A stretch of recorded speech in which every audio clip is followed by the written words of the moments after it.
Bueno, tenemos que retomar desde los criterios de clasificación de plazo.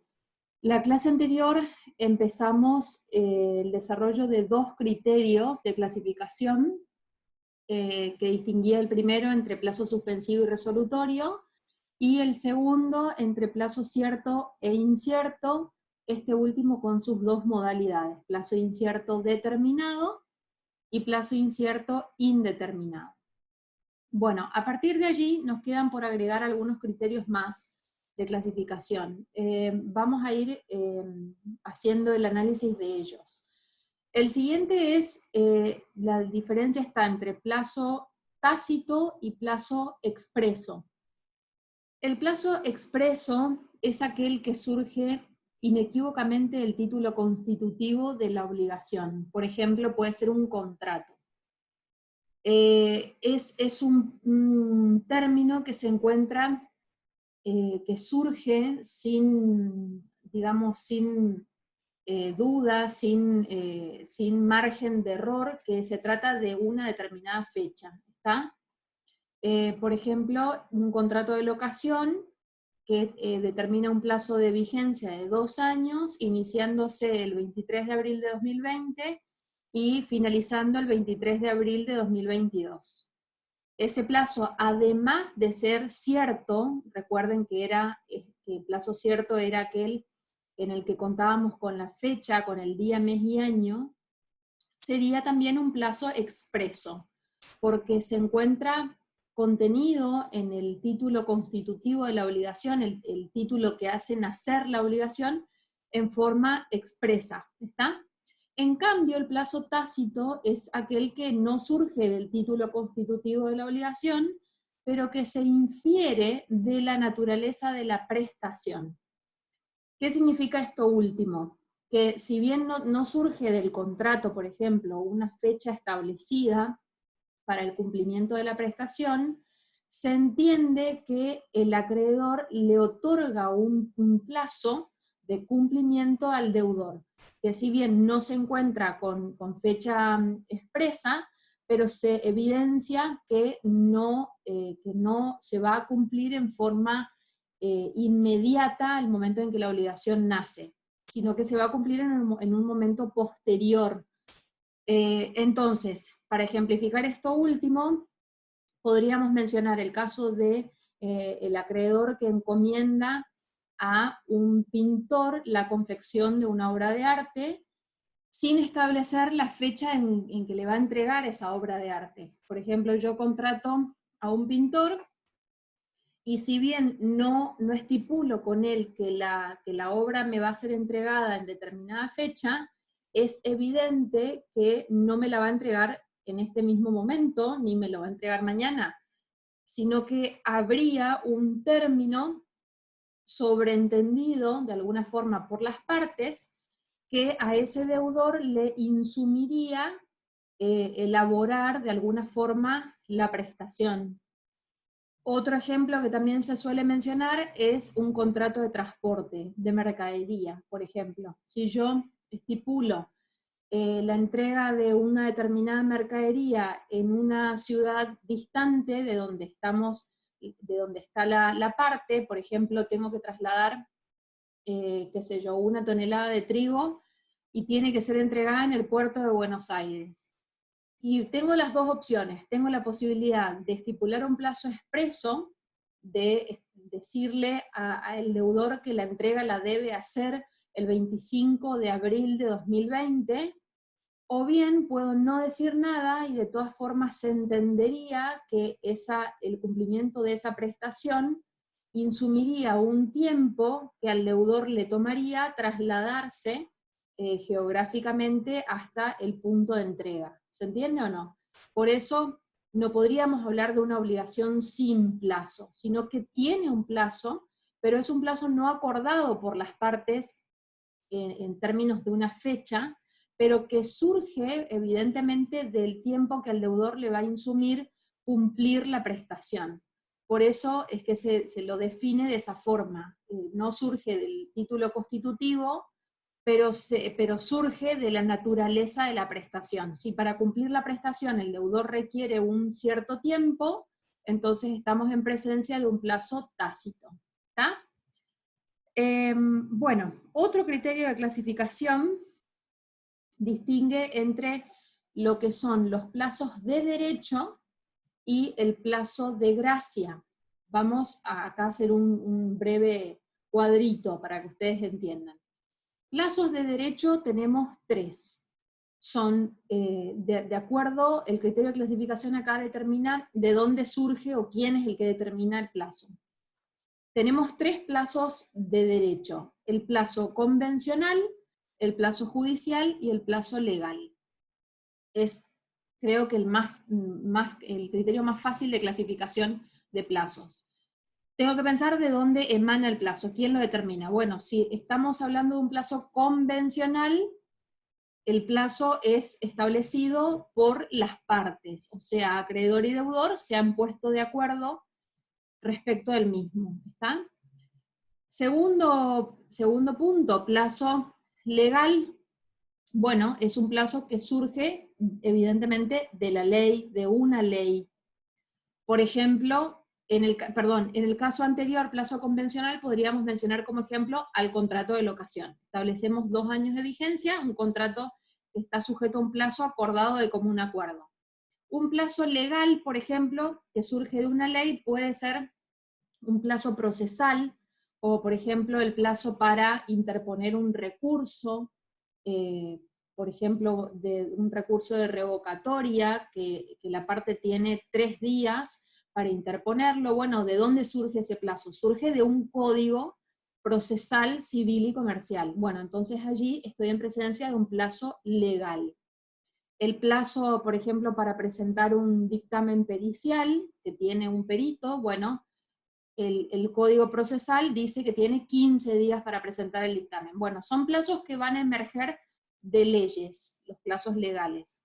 Y por último, el plazo judicial es aquel que claramente determina un juez en el marco de un litigio judicial, toda vez que la ley lo autorice a hacerlo, porque en principio el juez no tendría facultades para inmiscuirse en este aspecto, pero existen posibilidades que los mismos códigos prevé que el juez pueda establecer plazos. Por ejemplo, en el mismo caso que les mencionaba recién, del dictamen pericial, el Código Procesal dice, salvo que el juez fije un plazo inferior, el plazo para presentar la pericia será de 15 días. Es decir, la misma ley habilita a que sea el juez quien fije el plazo. Bueno, entonces allí es donde el juez estaría facultado para establecer un término distinto del que la ley ha previsto.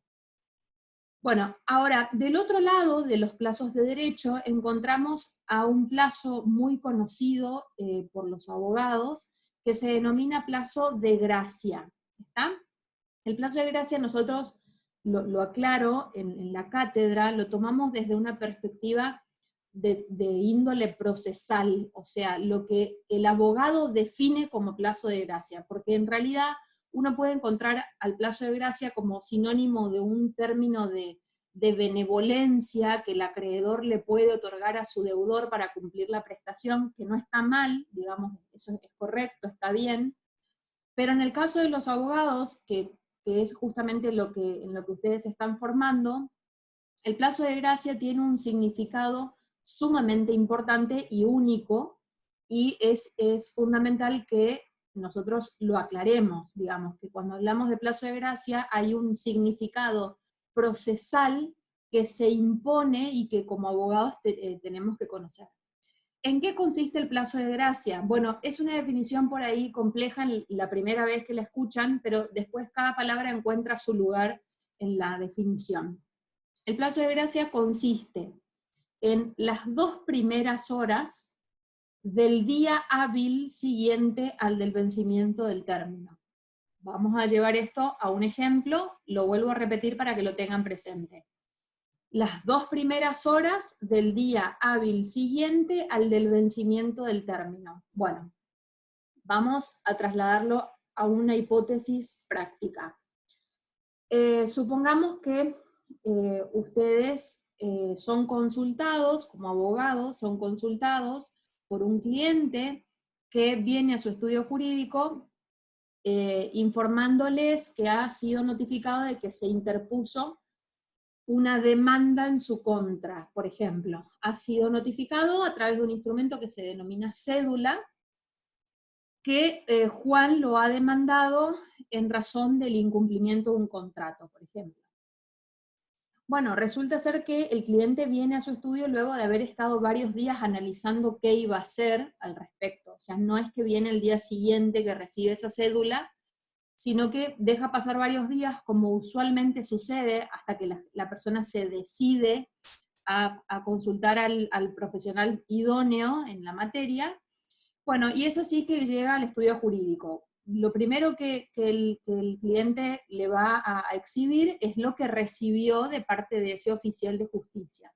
Es decir, la copia de la demanda y la cédula, la copia de la cédula que le deja a quien le notifica ese traslado. Bueno, esa cédula lógicamente va a llevar estampado un sello que contiene una fecha en la cual consta la entrega o el momento en el cual esa persona recibió ese documento.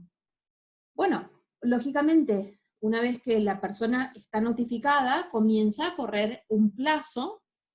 En este caso hablamos de que se interpuso una demanda, entonces el acto procesal que le corresponde a la demanda es la contestación de la demanda. Bueno, es el momento en el que ese demandado tiene que presentarse en el proceso y narrar cuál es su versión acerca de lo ocurrido, ¿no es cierto? Y de ofrecer la prueba y demás, digamos, cuestiones que hacen a su defensa. Bueno, como para todo acto procesal, el código ha establecido plazos. Supongamos que tiene 10 días para contestar la demanda. Bueno, ustedes como abogados van a chequear la cédula que el cliente recibió y van a confrontarlo con su calendario, con su almanaque, van a contar los días.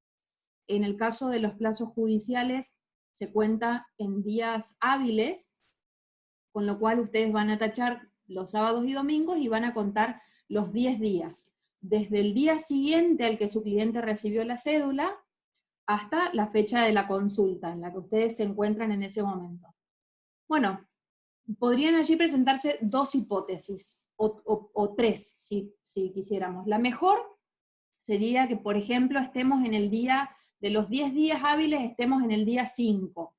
Bueno, sin problema, tenemos tiempo de sobra para hacer el escrito que hay que presentar, trabajamos sin apuro en nuestro estudio jurídico. Segunda hipótesis, la peor, si lo pusiéramos en estos términos, que estemos en el día hábil 15, por ejemplo. Ya claramente hablamos de un plazo vencido, sin margen de actuación para el abogado, que únicamente podría ir y presentarse en el proceso, pero ya contestar la demanda no va a poder hacerlo porque sería fuera del término procesal. ¿Qué nos queda en el medio? Un gris. ¿Cuál es el gris? El día 11. El día 11, es decir, el primer día hábil siguiente al del vencimiento del término, contamos con el plazo de gracia. ¿En qué consiste? En las 2 primeras horas del día 11, en este caso. Ahora, ¿eso para qué está previsto? Digamos, ¿cuál es la importancia que tiene? Bueno, como a ustedes les pasa como alumnos, piensen en las 1001 hipótesis que se suscitan cuando tienen que presentar, por ejemplo, un trabajo práctico, escrito, como hacíamos en forma presencial en la facultad. Tienen que presentar un trabajo práctico, tienen que presentarse a realizar una exposición, tienen que hacer un trabajo en grupo. El profesor les da una fecha. Miles de avatares pueden suceder el día de la fecha de entrega. Un montón de situaciones pueden plantearse el día de la fecha de entrega. Pero tienen que cumplir en el término acordado. Bueno, el plazo de gracia es, a nosotros nos gusta llamarlo a lo correntino, un changüí. O sea, es un as debajo de la manga que recomendamos no utilizar es decir, no jugar con ese fuego, pero que en caso de necesitarlo, saber que contamos con él, ¿está? O sea, puede ser nuestro mejor aliado o puede ser un enemigo muy complicado si nosotros lo usamos con frecuencia. ¿Por qué? ¿Por qué digo esto último? Porque son tan solo 2 horas, no estamos hablando de toda la mañana siguiente al vencimiento del plazo. En 2 horas uno tendría que arbitrar todos los mecanismos tendientes para arribar al juzgado en el que tengo que hacer la presentación y lograr que se perfeccione toda la serie de pasos procesales para que el plazo de gracia quede finalmente concluido. Ahora les voy a contar cómo funciona.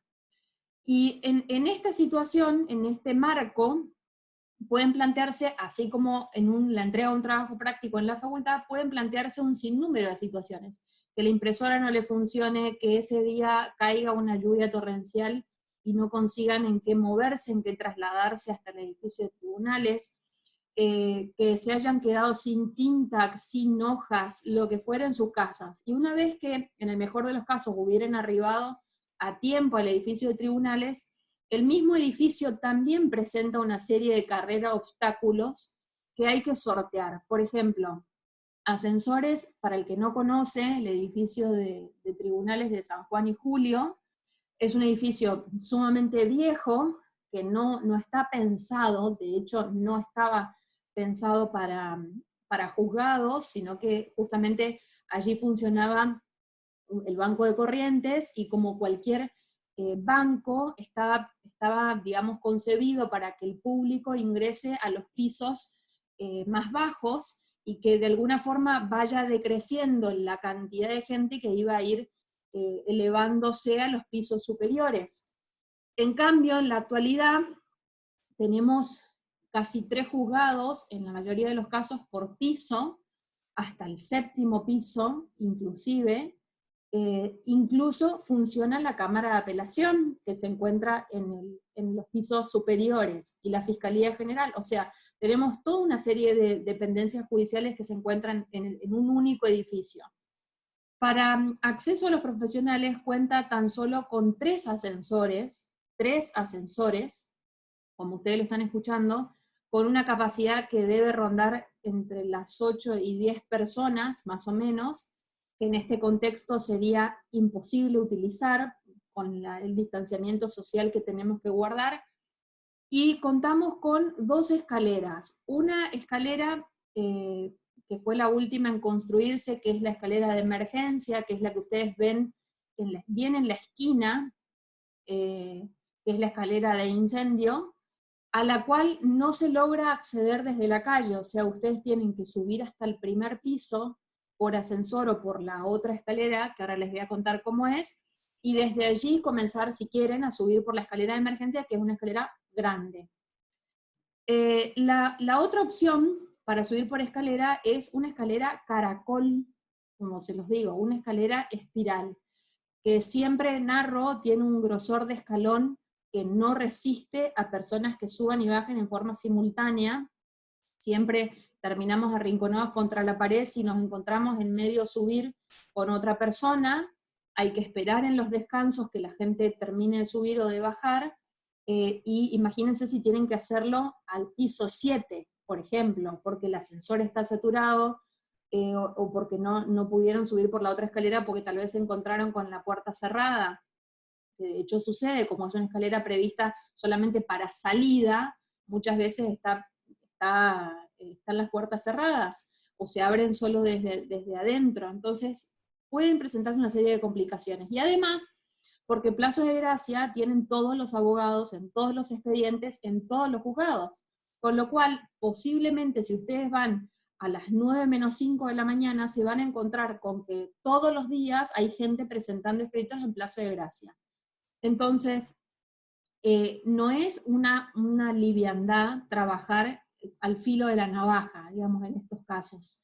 Y aún así, si lograron arribar a su piso, al piso del juzgado donde tienen que presentar el escrito, todavía probablemente puede ser que se encuentren con un grupo de abogados que siempre están alrededor del mostrador del juzgado, que obviamente van a ser el último obstáculo a sortear, y tienen que lograr que el escrito pase a manos de la persona que atiende el mostrador antes de las 9:00, o sea, el escrito tiene que ingresar al juzgado antes de las 9 horas. Aclaro las 9 horas en el caso de Corrientes, que tiene un funcionamiento normal, hábil, de 7 a 13, por lo cual las 2 primeras horas serían de 7 a 9. En el caso del Chaco, ellos arrancan media hora antes, con lo cual hablaríamos de que el plazo de gracia vencería a 8:30. Pero, como les digo, tienen que lograr que el escrito cruce la barrera del mostrador antes de esa hora, 8:30 o 9.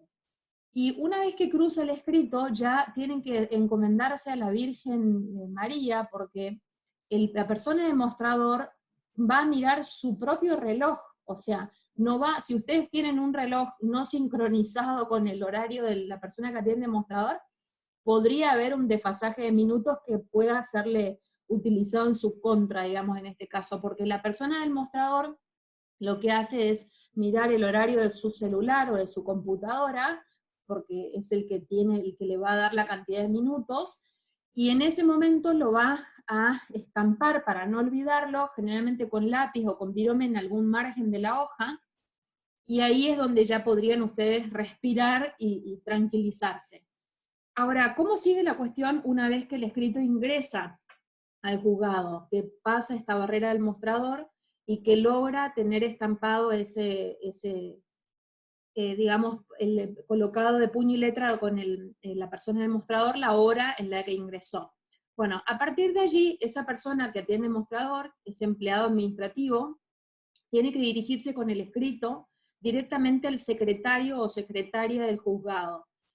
¿Por qué? Porque el plazo de gracia sale un poco del circuito normal de tránsito, digamos, o de ingreso de cualquier escrito judicial. ¿Por qué?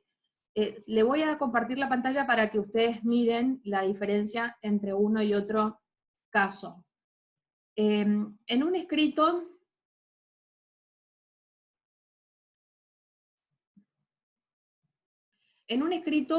normal, que ingresa cualquier día, digamos, hábil, no, digamos, dentro del plazo de derecho, no plazo de gracia, se le pondría este sello que se denomina cargo. Este sello que ustedes ven acá se denomina cargo. ¿Qué dice el cargo o qué consta en el cargo? La fecha y hora de su presentación. La diferencia está en que acá la persona del mostrador lo único que hace es poner este sello, porque como generalmente se presenta todo con copia, para que el abogado haga su archivero, digamos, de lo que presenta, este sello, este cargo va colocado en la copia que va a quedar para el juzgado, la que va luego a ir a su expediente. Presentado en secretaría, tal fecha, a tal hora, con firma de letrado punto conste, y lo que ven abajo sería firma y sello del secretario. Ahora, en el caso del plazo, perdón, esto es lo que le pondrían en la copia que ustedes se van a llevar, el sello del juzgado y el fechador.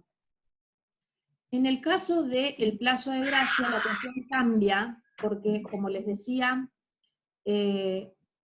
esto que se observa acá arriba sería el borrador puesto en el lápiz que coloca la persona del juzgado, del mostrador, le ponen PG para identificar que es un plazo de gracia, la fecha y la hora, 8:39 horas.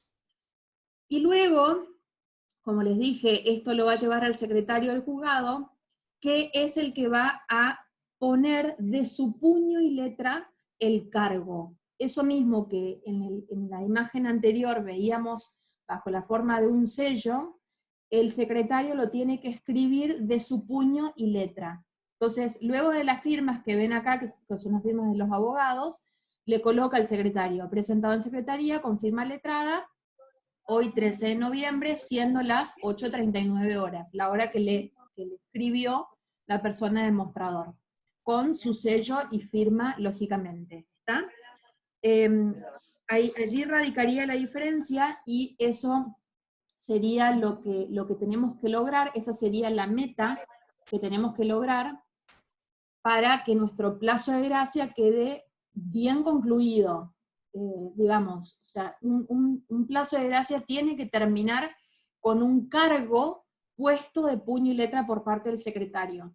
Si nosotros no le avisamos a la persona demostrador que vamos a presentar el escrito en plazo de gracia, la persona demostrador va a estampar el sello manual y va a entregarle a ustedes la copia sin otro recaudo. Por eso el abogado tiene que informarle al demostrador que va a entregar un escrito en plazo de gracia para que él ya inmediatamente le coloque la hora, así haya otros profesionales en el mostrador, sobre todo si son las 8:58, 8:59, que necesitan que el ingreso sea inmediato, y luego, tranquilos, muchas veces lo que se hace es, por ahí el secretario en ese momento está ocupado, pero lo que se hace es dejarle con la copia y pasar a retirar en un momento más tarde, por ejemplo, de la misma mañana, irse a otro juzgado y a la vuelta pasar a retirar la copia. Total, lo importante es que ya el secretario va a tener en su poder el escrito y va a colocarle la hora que le colocó en lápiz esa persona demostrador. ¿Está? Ahora, el plazo de gracia también es a veces mal utilizado. ¿Por qué? Porque muchas veces ya nos encontramos con plazos vencidos, como les decía recién, en vez de ser el día 11, en realidad ya estábamos en el día 15. Y lo mismo, salgo a la pesca a ver si logro inducir el error del juzgado, y aún a sabiendas de que estamos ante un plazo vencido, existen casos en donde el escrito se intenta presentar con plazo de gracia, como alegando, uy, conté mal el plazo, me comí un feriado que en realidad no estaba, y en realidad se busca inducir el error del juzgado para presentar escritos que en realidad son claramente extemporáneos. Por eso también es importante que como abogados de la otra parte, de la parte contraria, también controlemos ese plazo de gracia, porque a veces puede esconder un verdadero plazo vencido. Entonces, cuando a nosotros nos anoticien de que el colega, el representante de la parte contraria, ha contestado la demanda, por ejemplo, como mencionábamos recién, en plazo de gracia, yo tengo que agarrar también mi calendario, mi almanaque, hacer el mismo cómputo de plazo y chequear que ese verdaderamente haya sido un plazo de gracia. O bien, si estaba en el día 11, que lo haya presentado antes de las 9 y no a las 11 de la mañana, porque eso podría dar lugar a alguna nulidad procesal que posibilitaría que toda esa pieza se considere extemporánea, y un escrito que es extemporáneo, lo que se hace es desglosarlo del expediente, o sea, se lo vuelve a retirar del expediente y se lo devuelve al abogado, o sea, es un escrito que no tiene que ingresar al expediente, que no tiene que quedar glosado o agregado dentro del expediente. ¿Por qué? Porque el juez no debe leerlo y mucho menos considerarlo cuando eventualmente llegue al dictado de la sentencia. Entonces, cuando el escrito es extemporáneo, se lo saca directamente. El juez nunca va a leer lo que ustedes hubieran tenido para decir en defensa de su cliente. Como correlato, como queda evidenciado, es una causal importantísima de mala praxis del abogado. Cuando el abogado tiene que contar plazos, debe hacerlo bien y debe efectuar sus presentaciones dentro de los términos previstos para ello. Aún contando con plazo de gracia, debe hacerlo dentro de la forma prevista para el plazo de gracia y no como a él se le ocurre. ¿Está? Ahora, imaginemos que el cliente, en vez de ir el día 5 al estudio jurídico, va el día 10. El día 10. Ustedes cuentan en el calendario y dicen, no, pero escúchame, este plazo te vence hoy. Este plazo venció en plazo de derecho, el plazo legal de 10 días para contestar la demanda vencía hoy. Con lo cual yo hago números y digo, entonces me quedan solamente 2 horas de mañana, imaginando que fueran días hábiles, me quedarían 2 horas de mañana para hacer la contestación de la demanda. ¿Eso qué implicaría? Que tenga que trabajar probablemente toda la noche para hacer el escrito y presentarlo mañana antes de las 9 de la mañana. Bueno, ¿esto en qué hay que traducirlo? En honorarios. Cuando hay que trabajar y cumplir un acto procesal en un plazo de gracia, no por culpa del abogado, sino por desinterés del cliente que no les arrimó la información a tiempo, hay que cobrarlo. Esto es así. Así como vamos en consulta en un médico de urgencia o cuando llamamos un cerrajero a las 4 de la mañana, nos cobra 4 veces lo que nos cobraría a las 10 de la mañana, bueno, esto es igual. Cuando el abogado tiene que trabajar fuera de su horario de oficina, lo tiene que cobrar. El doble, el triple o lo que cueste, lo tiene que cobrar. En ese momento lo tiene que cobrar de su cliente, sin perjuicio de los honorarios que después le vayan a corresponder por el proceso. Acá estamos hablando de un trabajo fuera de horario de la oficina, que requiere una urgencia, que requiere una celeridad y que como cualquier tipo de servicio que uno contrata en forma urgente, tiene que ser retribuido en esos términos, ¿está?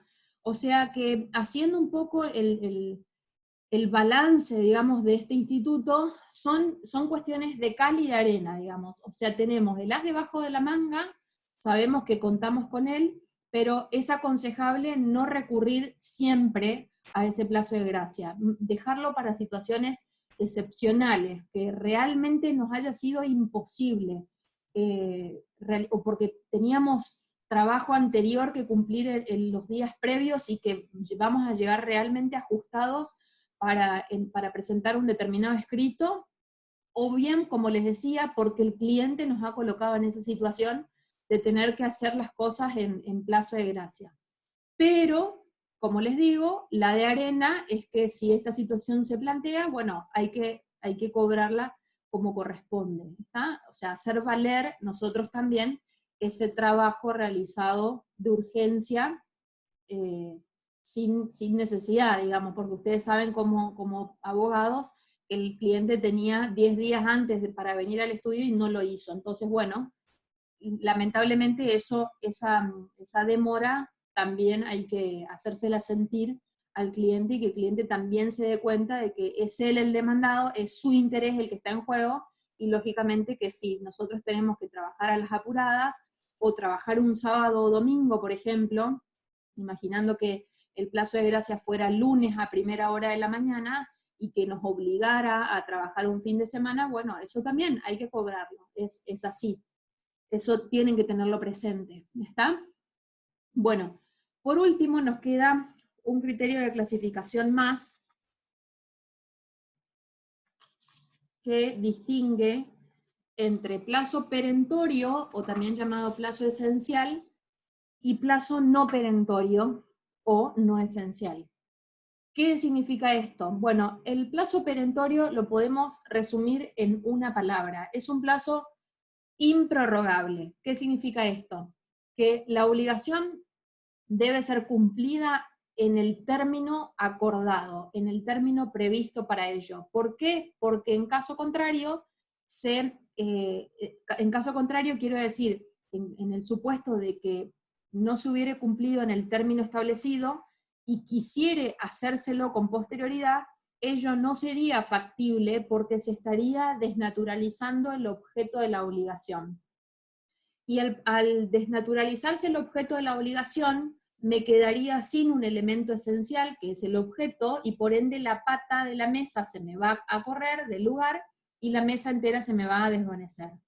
Por eso el plazo perentorio requiere, cuando estoy en presencia de un plazo perentorio, el acto o el negocio o el contrato o la prestación se tienen que cumplir ineludiblemente en la fecha pautada. El ejemplo más gráfico de esto es la confección de un vestido de novia, o la prestación de un servicio de fiesta en un casamiento, en un cumpleaños de 15, por ejemplo. Si yo cerré un determinado servicio, como puede ser esto, o la confección de un vestido para mi casamiento en determinada fecha, la pregunta siguiente es, y bueno, ¿para qué fecha quiero que mi vestido esté terminado? ¿O para qué fecha quiero que la banda se presente a tocar la música en la fiesta? Claramente para la fecha de la misma.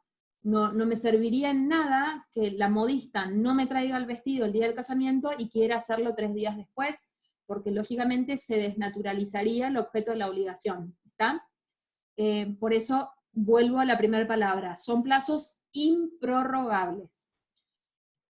Aclaro esto, los plazos judiciales, como les mencionaba recién, para entregar escritos, para cumplir diligencias que el juez nos ordena, para contestar traslados, son plazos perentorios, ¿está? O sea, todos los plazos que el abogado va a tratar dentro de su expediente tienen carácter perentorio.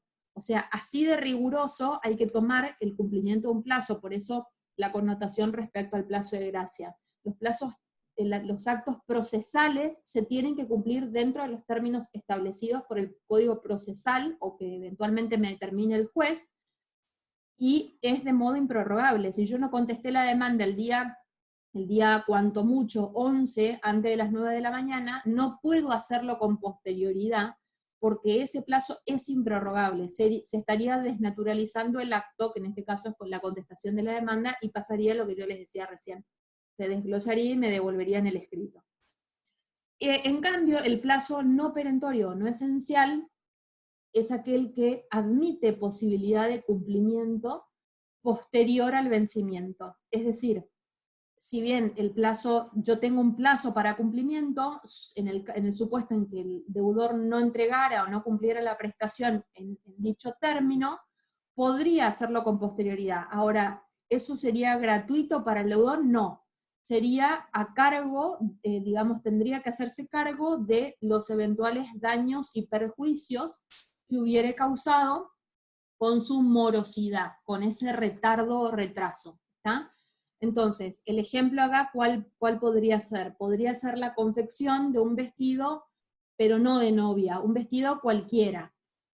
Acá pienso que yo el vestido lo quiero para usar en mi casa, para irme de vacaciones y tener un vestido, y me da lo mismo si me lo entrega hoy o me lo entrega en 10 días, ¿está? No hace a una fecha específica como era un casamiento, por ejemplo, pero no obstante lo cual, si yo establecí que me lo debía entregar en determinada fecha y no lo hizo, y eso a mí me ocasionó un perjuicio, porque, por ejemplo, tuve que ir y comprar otro, y bueno, entonces allí sí ese deudor tendría que resarcir esos daños y perjuicios. Si no, entregaría la prestación en forma tardía y no habría mayor inconveniente, ¿está? Bueno, eso es todo en cuanto a criterios de clasificación de plazos, que como les dije en la clase anterior, no admite margen de error, son todos criterios importantes de clasificación, todos sumamente importantes para el abogado, para el ejercicio profesional, así que cualquier duda tienen este video luego para repasarlo. Hay un par de cuestiones más que tenemos que ver en cuanto a plazo, en cuanto a esta modalidad o elemento accidental. Una de ellas es establecer en beneficio de quién se establece un plazo, porque acá hay un cambio también en la legislación entre este Código Civil y Comercial y el Código Civil de Vélez Arfiel. El Código Civil de Vélez Arfiel establecía, siguiendo una pauta de justicia y de igualdad, establecía que el plazo era acordado en beneficio de ambas partes. ¿Esto en qué se traducía? En que cuando la obligación estaba sometida a un plazo, esto implicaba que el acreedor no podía exigir antes de ese plazo el cumplimiento de la prestación, ni el deudor podía pretender la entrega anticipada, es decir, antes del vencimiento del plazo de la prestación al acreedor, porque podía encontrarse con el inconveniente de que el acreedor aún no esté preparado para recibir la prestación. Por ejemplo, tenía que entregarle 10 cabezas de ganado, y resulta ser que el deudor quiere anticiparle el pago, pero el acreedor todavía no tiene el campo en donde dejar ese ganado. Entonces, al establecerse el plazo en beneficio de los dos, eso establecía que el plazo debía ser respetado de alguna forma por ambas partes, que ninguno de los dos pueda ni exigir en el caso del acreedor, ni pagar en el caso del deudor en forma anticipada. En el Código Civil actual, el artículo 351, para que ustedes vean, hace un cambio en este aspecto y de alguna forma prioriza la posición del sujeto más débil de la relación. ¿Por qué? Porque este artículo dice, el plazo se presume establecido, o sea, establece un principio, digamos, obligado a cumplir o a restituir a su vencimiento. O sea, establece como regla que el plazo, cuando se establece en una obligación, lo es en beneficio del deudor. Esto, puesto en la práctica, implicaría que el acreedor no puede exigirle antes del vencimiento, o sea, no podría presentarse antes al domicilio del deudor a pedirle que le pague, pero si el deudor quisiere pagar anticipadamente, que sí lo pueda hacer, porque el plazo se entendería otorgado en su exclusivo beneficio. ¿Está? Salvo, como dice el artículo, surja una cuestión distinta de la naturaleza del acto o del acuerdo de partes, que el mismo contrato, por ejemplo, haya establecido que el plazo sea en beneficio del acreedor o bien en beneficio de ambas partes, como lo era en el Código Civil de Vélez Arfiel. ¿Está? Artículo 351 del Código Civil y Comercial. Bueno, otra cuestión que también es importante mencionar en cuanto refiere al plazo, es qué sucede en los supuestos de caducidad. ¿Qué es en este punto la caducidad del plazo? O decaimiento o descaecimiento del plazo. Son todos sinónimos. Porque no hay que confundir cuando hablamos de caducidad de plazo con otro tipo de caducidades, como por ejemplo lo es la caducidad de instancia o la caducidad de un derecho. Son cuestiones totalmente distintas. Acá, refiriéndonos a plazo, hacemos mención a la caducidad del plazo o del término, actualmente regulado en el artículo 353 del Código Civil y Comercial, que establece en qué supuesto se va a producir, 353, le dije sí, en qué supuesto se va a producir la caducidad o decaimiento del término. Para entender esto, estos supuestos que el Código regula, tenemos que saber qué es entonces la caducidad del plazo. Es una sanción, básicamente es una sanción de tipo legal, o sea, está dispuesta por el Código Civil y Comercial, o sea, surge una ley que está prevista para los casos que el Código determina y que producen o que implican el vencimiento ficticio del término. ¿Qué significa esto? Produce el adelantamiento del vencimiento del plazo. Generalmente son cuestiones vinculadas al comportamiento del deudor. O sea, el deudor se está comportando de una forma que de alguna forma perjudica el interés del acreedor.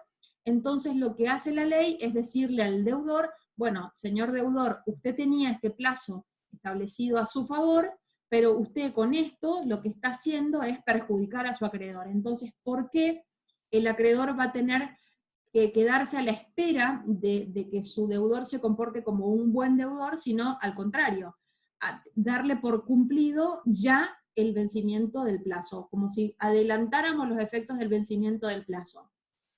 Por eso es una sanción para el deudor.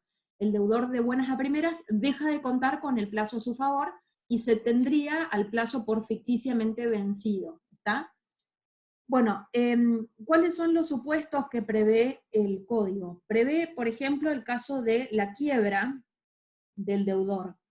¿Por qué? Porque la quiebra del deudor implicaría que la persona se ha declarado en estado de insolvencia patrimonial, con lo cual se va a producir el desapoderamiento de los bienes de su deudor. Entonces, imaginemos que somos acreedor de un deudor que ha quebrado. No tendríamos ya posibilidades de cobro si nos quedáramos a la espera del vencimiento del plazo. Si aún la obligación no ha vencido, o sea que yo como acreedor en principio no tendría que ir a exigirle antes el pago, pero si resulta que mi deudor ha quebrado, entonces yo ya el cobro lo voy a tener que canalizar por intermedio de ese proceso judicial que es la quiebra. Voy a tener que presentarme como acreedor y pedir mi incorporación como tal para ser pagado en el marco de ese proceso universal, porque se reúnen allí todos los acreedores de ese deudor en miras a la liquidación de ese patrimonio, porque ese patrimonio se va a rematar y con el producido se va a pagar a los acreedores que se hubieran presentado y que hubieran, se denomina verificado sus créditos, que hubieran logrado acreditar sus acreencias. Entonces, si yo no me presento ante la quiebra, no voy a cobrar. Con lo cual, si tengo un supuesto de deudor que ha quebrado, el plazo va a quedar caduco, va a caducar. Tendría que, vamos a considerar como que la obligación ya está en condiciones de ser exigida, y lo voy a hacer a través del mismo proceso de quiebra. Otro ejemplo es en el caso de, dice, de la disminución, o que sí, dice, si disminuye por acto propio las seguridades otorgadas al acreedor para el cumplimiento de la obligación. ¿Esto qué significaría? Por ejemplo, ustedes toman un crédito ante el Banco de la Nación Argentina, y en garantía de que van a pagar el crédito, por ejemplo, para comprar un inmueble. Ustedes toman un crédito para comprar un inmueble. En garantía del pago de ese crédito, lo que se realiza generalmente es la hipoteca de ese mismo inmueble. Bueno, ¿qué pasa si yo tengo el inmueble hipotecado y decido comenzar a demoler todas las paredes que no me gustan como fueron edificadas y comienzo a disminuir el valor de ese inmueble, a realizar actos que disminuyen la garantía, como dice el código? Bueno, lo mismo, ¿qué va a hacer ese acreedor? Es el Banco de la Nación Argentina. ¿Se va a quedar de brazos cruzados viendo cómo ustedes hacen decrecer el valor del bien con el cual ese banco se va a cobrar? Y no, claramente que no. Ese plazo que ustedes hubieran tenido para cancelar el crédito se va a dar por caduco y van a posiblemente iniciar la ejecución inmediata de ese crédito. ¿Está? Otro ejemplo, también similar, cuando no ha constituido las garantías prometidas. En este caso, diríamos lo mismo. Contraje el crédito y no constituí la hipoteca, o la hipoteca quedó nula, por ejemplo. Entonces, tendría que el acreedor tener derecho a cobrar inmediatamente el cobro a procurar inmediatamente el cobro del crédito. Y luego dice, entre otros supuestos relevantes, dice. ¿Cuáles pueden ser otros supuestos relevantes? Bueno, el dolo del deudor ha sido y es uno de los casos más significativos que producen la caducidad del plazo, el dolo del deudor, cuando el deudor actúa en fraude de los acreedores. Por ejemplo, tiene 10 acreedores y en vez de pagarle al que primero tiene el vencimiento de la deuda, le va y le paga al último. Claramente que el que iba a llegar primero a la fila no va a cobrar, entonces eso implicaría un pago fraudulento y que le produciría con ese acreedor la caducidad del plazo otorgado a su favor.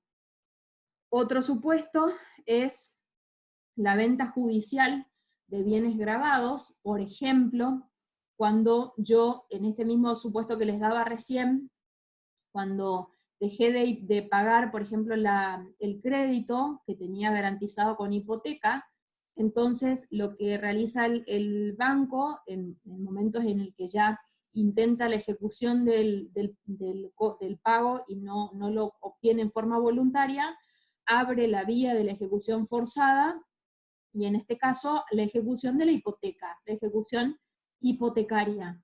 Bueno, esa ejecución hipotecaria va direccionada a el remate del bien, al remate del inmueble.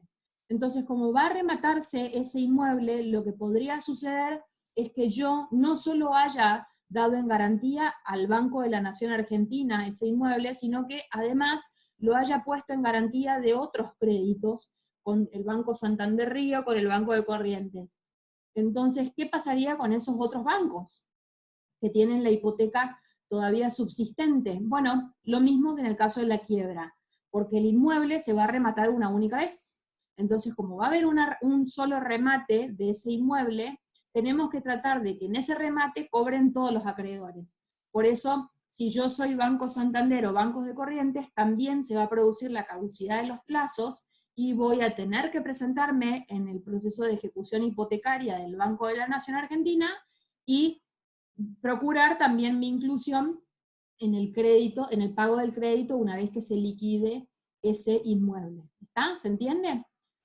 Bueno, en el caso de el código, la última parte del 353, lo único que formula es una aclaración respecto al concurso preventivo que no produce la caducidad del plazo. Esto no viene al caso que se los explique a esta altura, pero simplemente para que ustedes tengan idea, hay dos tipos o dos estadios de procesos falenciales, como se llaman, el concurso y lo peor que podría pasar, que es la quiebra.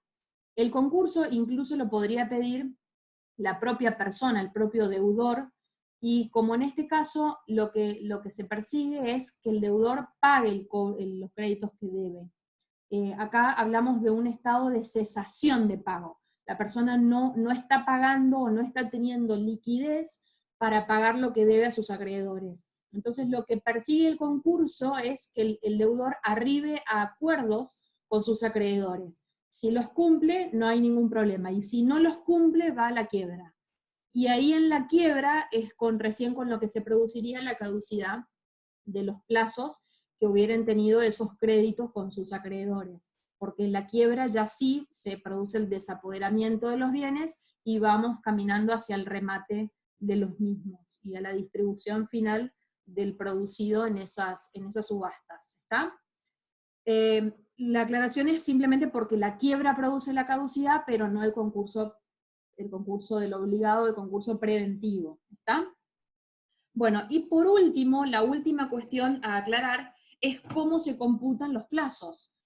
Y acá hay que distinguir, los plazos del Código Civil y Comercial se computan en días corridos, como les dije, a diferencia de los plazos judiciales que se computan en días hábiles. Eso para que tengan presente. Si hablamos de un plazo legal que surge del Código Civil y Comercial, el plazo será en días corridos. En cambio, si hablamos de un plazo que surge del Código Procesal Civil y Comercial, o que me ha establecido el juez en el marco de un expediente, lo contaré en días hábiles. En ambos casos, el cómputo del día se realiza igual. Los plazos, ustedes saben, que vencen a la medianoche del día en que se produce el vencimiento. Con lo cual, se cuenta, tienen que mirar las normas, digamos, del Código Civil respecto a cómo contar los plazos en años, cómo contar los plazos en meses, en días, o inclusive en horas. ¿Está? Si tienen 2 horas para, muchas veces, no en materia civil y comercial, pero por ejemplo en materia electoral, sí tenemos plazos muy acotados en horas, que le damos 24 horas o 12 horas para que contesten una determinada presentación. Bueno, también cómo contarlas serían si es en horas corridas o en horas hábiles, eso habría que determinar en cada caso en particular. ¿Está? Bueno, y eso es todo plazo, ahí cerraríamos el plazo, y nos quedaría el último elemento accidental, que es el cargo, o también llamado carga o manda, como lo tienen en el PowerPoint, que es el más sencillo, digamos, de los 3 elementos accidentales, y es por ahí el que encontramos con menor frecuencia. ¿En qué consiste el cargo? El cargo es una obligación accesoria impuesta al adquirente de un derecho a título gratuito.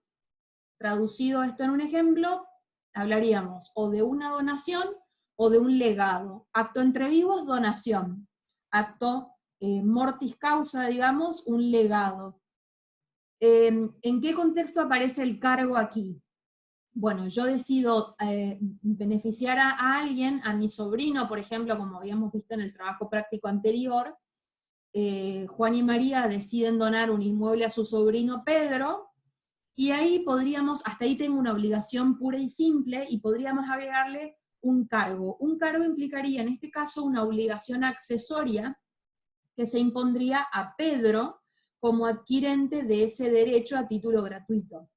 La obligación accesoria puede ser cualquier tipo de obligación con sus elementos esenciales, o sea, el cargo es una mini obligación dentro de la obligación madre, con lo cual requiere sujetos, objeto, causa, fuente y vínculo jurídico. Y como tal, el objeto, es decir, la prestación, podría ser de dar, de hacer o no hacer. O sea que acá a cargo podemos encontrar lo que se nos ocurra, siempre y cuando sean cargos lícitos, serios, no cargos ridículos, y reúnan los demás requisitos del objeto de la prestación, o sea, sean cargos posibles de cumplir, como les decía recién, lícitos, que no contravengan el ordenamiento jurídico, etc.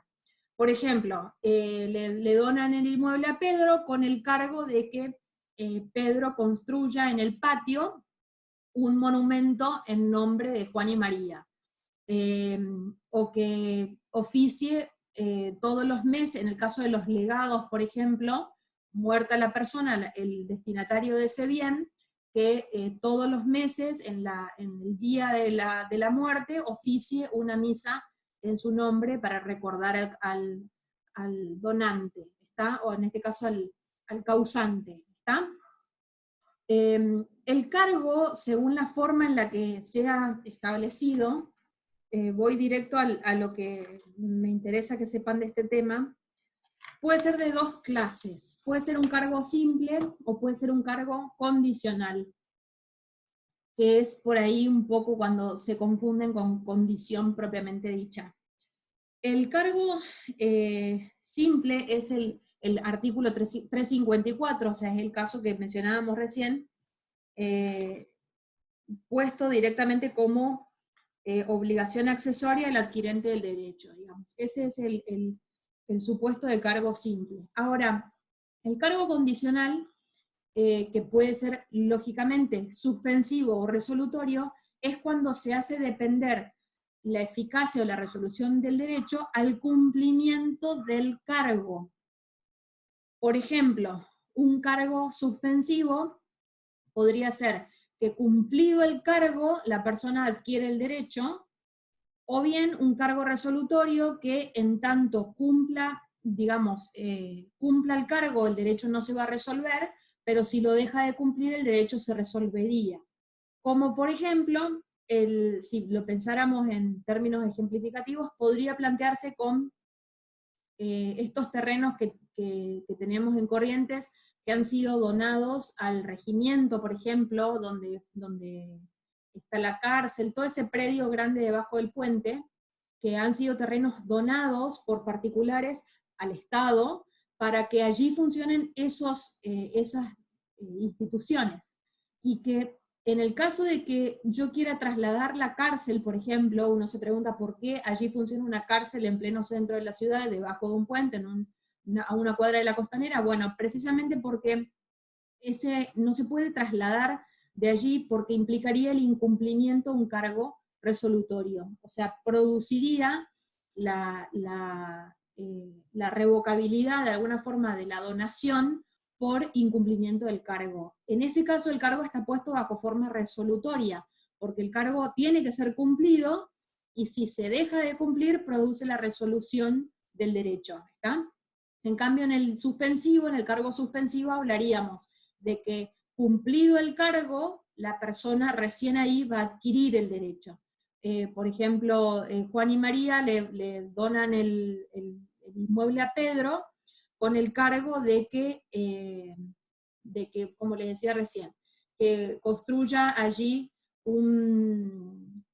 o dejándolo diferido, por ejemplo, como habían puesto en algún ejemplo, a que de recibirse de la secundaria, por ejemplo, con el cargo de recibirse en la secundaria con una nota distinguida, va a adquirir recién ahí el auto, por ejemplo. O sea, le imponen una obligación supeditada a su cumplimiento, la adquisición del derecho sobre el auto. ¿Está? Bueno, eso es todo lo que me interesa que sepan de cargo. Concepto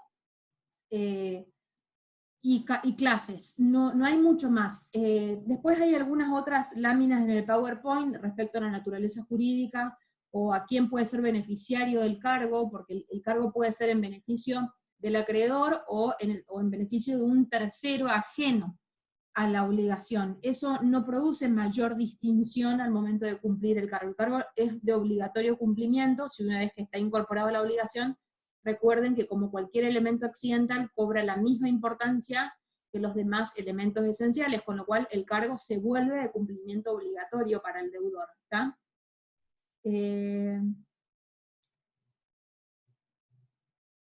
No, podríamos ponerlo bajo la forma de cargo, respondo a la pregunta que dice, no, si no sería, digamos, lisa y llanamente una condición suspensiva, podríamos ponerlo como cargo. Depende cómo esté redactado, podría ser uno u otro elemento accidental. Si yo lo estipulo como si fuera un acontecimiento incierto a que la persona vaya a recibirse con calificación distinguida, es una cuestión. Si yo lo pongo, te regalaré el auto si te recibes con calificación distinguida. Pero diferente que yo le diga que le voy a entregar el auto una vez que cumpla el cargo, que sería recibirse con calificación distinguida. O sea, yo ya fijo una obligación a cargo de la persona. ¿Está? También es otro supuesto el del hospital llano, sí, sí, es otro supuesto de donaciones con cargo. Aparece en esos dos actos, nada más, en la donación o en los legados. No hay otro lugar donde pueda aparecer un cargo, así que no hay mucho lugar donde estar atentos respecto de esto. O sea, en un contrato, por ejemplo, de compraventa, de locación, los contratos usuales, no va a aparecer cargo, ahí va a aparecer condición o plazo. El cargo va a aparecer únicamente en los contratos a título gratuito, ¿está? Donde el que da impone al que recibe una obligación accesoria, nada más. Bueno, sencillamente quiero comenzar los criterios de clasificación de las obligaciones. Voy a hablar un poquito de los grandes cambios que tiene este código. Ustedes tienen en el PowerPoint una serie de de distinciones entre código viejo y código nuevo. Tienen un buen cuadro hecho respecto de todos los criterios de clasificación. Considero que no vale acá la pena profundizar en ese cuadro, está bien que ustedes lo vean, porque todos esos criterios de clasificación son los que vamos a comenzar a analizar ahora. O sea, nosotros vamos a estudiar todas esas clases de obligaciones, con lo cual por ahí es prematuro que yo ya comience a explicarles qué es cada uno de esos tipos de obligación, porque lo mismo nos vamos a ir encontrando con todos estos criterios hasta llegar al primer parcial. Con el primer parcial cerramos los criterios de clasificación. O sea, todo lo que nos espera de acá en adelante tienen que ver con clases de obligaciones. Hay, sin perjuicio, algunos cambios importantes en el Código Civil y Comercial respecto al código anterior. Están resaltados en el PowerPoint, respecto de obligaciones que han desaparecido. Por ejemplo, la obligación de dar cantidades de cosas ya no está más en el código, y han aparecido otras clases nuevas, como por ejemplo las obligaciones concurrentes, que son una muy buena novedad en este código, o las obligaciones de valor, que también vamos a estudiar oportunamente por qué han aparecido, si son venidas en paracaídas, o si tienen un fundamento de aplicación ya jurisprudencial de esas clases de obligaciones que ahora han logrado una consagración legislativa. ¿Está?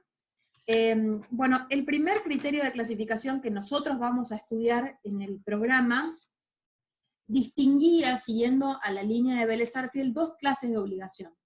La obligación llamada civil y la obligación que Vélez-Sarsfield llamaba obligación natural. Ahora, esto ya tuvo un cambio de denominación, y pareciera que en principio la obligación natural ha quedado derogada del código, pero en realidad no es así, y hay un único artículo donde se recepta a esa clase de obligación que ha cambiado su nombre, y hoy vamos a denominar deber moral, y es el artículo 728 del Código Civil y Comercial. ¿Está? Lo explico en el contexto del Código de Vélez-Sarsfield, porque acá es importante tener presente los antecedentes históricos para entender por qué quedó la cosa reducida a ese único artículo 728. Fíjense que el programa únicamente les menciona deberes morales. Bueno, el antecedente de esto está en que nosotros llamábamos obligación civil a aquella que de alguna forma confería acción para exigir su cumplimiento. ¿Esto qué significa? Que Ustedes saben que, que cualquier obligación tiene un plazo para ser cumplida, un plazo para ser exigida.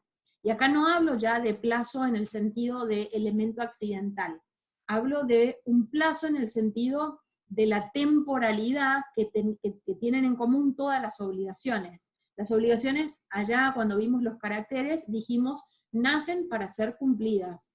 Y esto implica que el acreedor no tenga toda su vida para reclamar el pago al deudor, sino que esté sometido a términos de carácter legal para ejercer su derecho, y que en el caso de que el deudor no le haya pagado en forma voluntaria, tenga que ejercitar la vía de la ejecución forzada, pero también limitado a un determinado periodo de tiempo, no in eternum.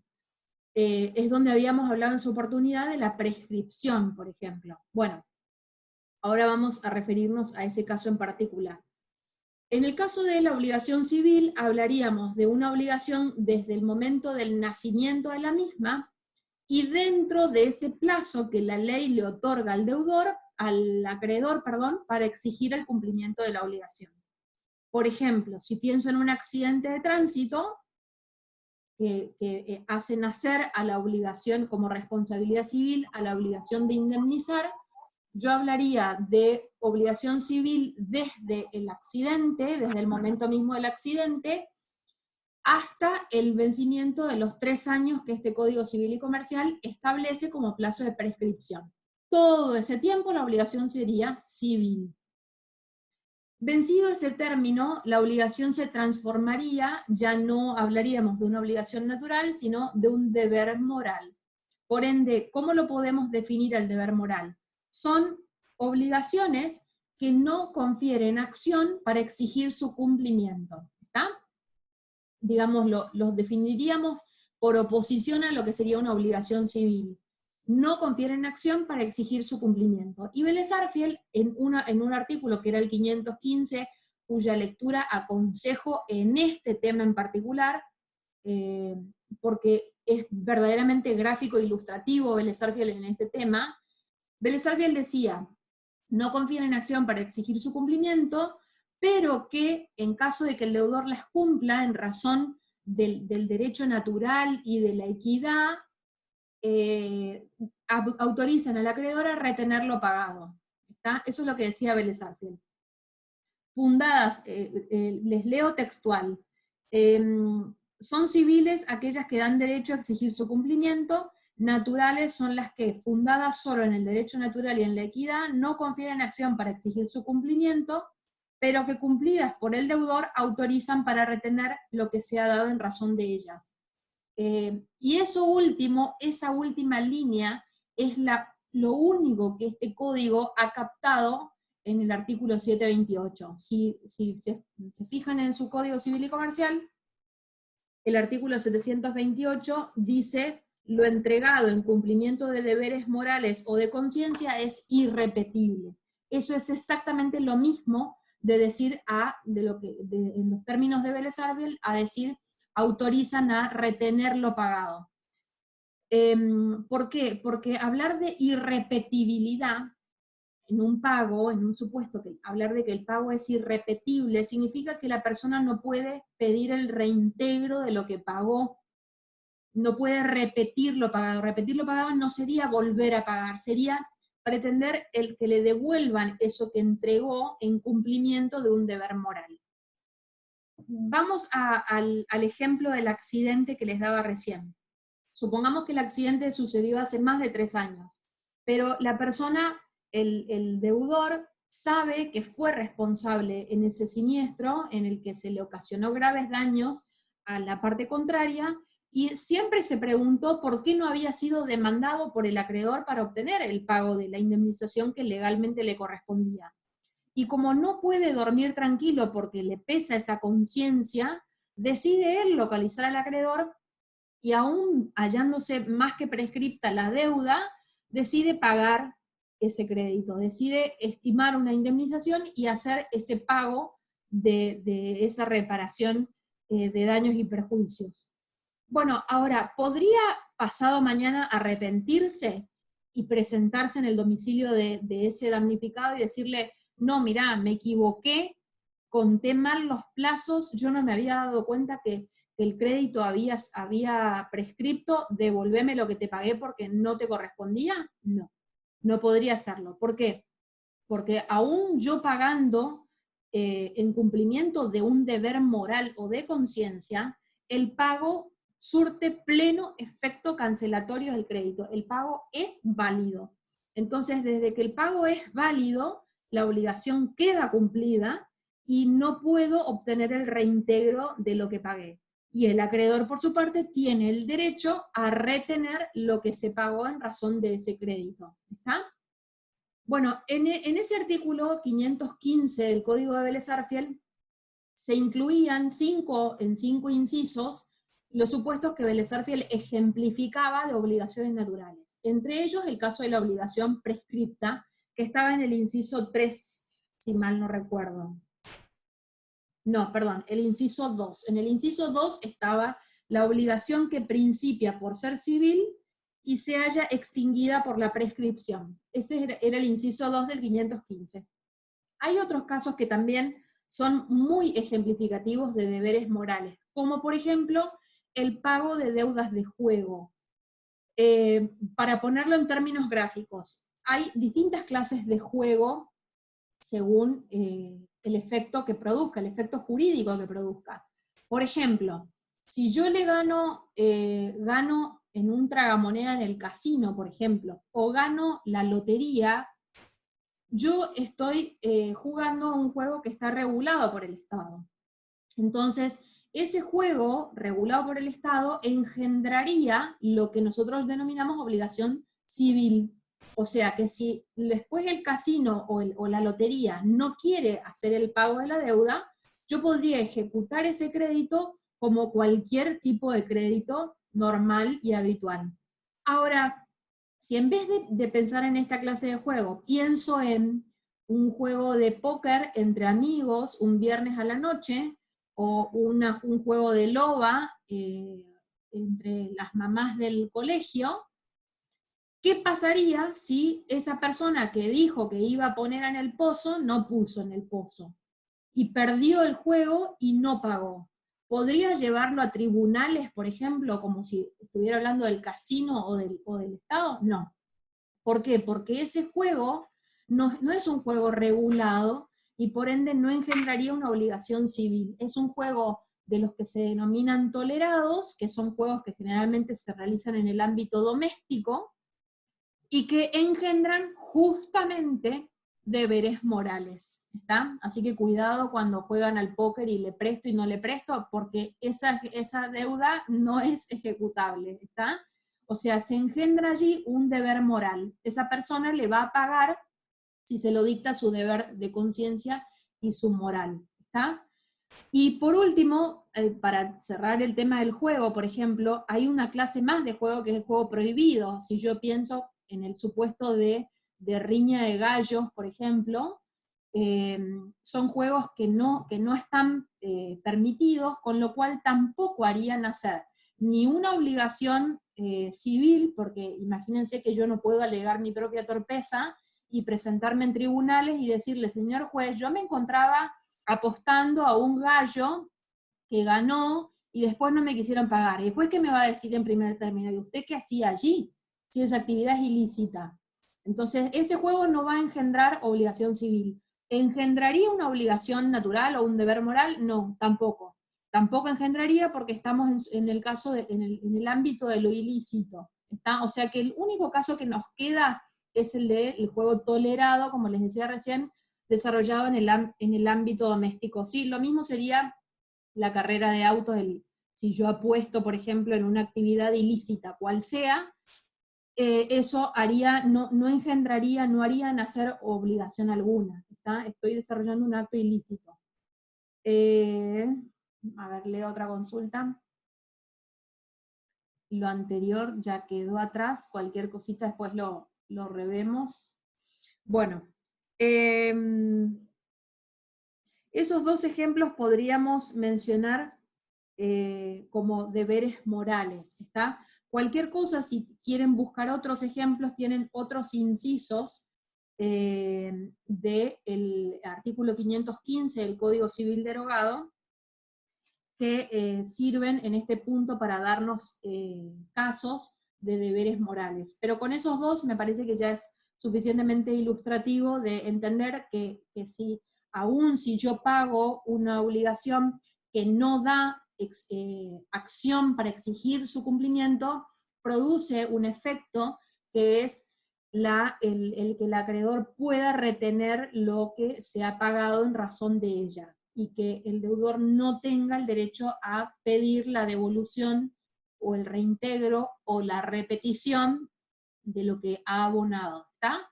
Bueno, hasta ahí vamos a llegar hoy. Arrancaríamos el martes con principales y accesorias, obligaciones principales y accesorias, muy sencillo, muy corto. Rendición de cuentas también, es prácticamente todo código civil y comercial lo que vamos a ver de rendición de cuentas, y ya nos vamos a meter de lleno en obligación de dar cosa cierta, que es, como les había mencionado, el otro tema sumamente importante de esta unidad.